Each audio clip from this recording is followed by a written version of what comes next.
cởi sắp vào cởi khối không?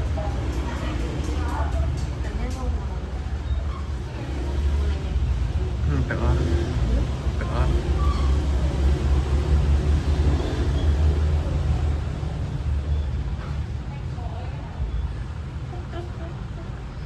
Cởi trên sọ, trên sọ.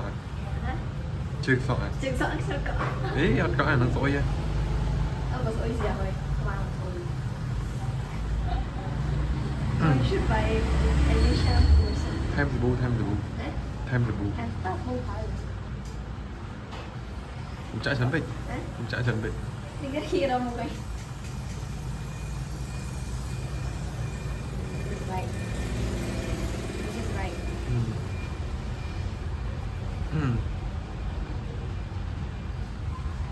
Okay, girl. Is it okay? Cởi là chưa sọ. Hả? Chưa sọ. Nè nè kia nè. Đấy, không nói lại tê, là ăn cả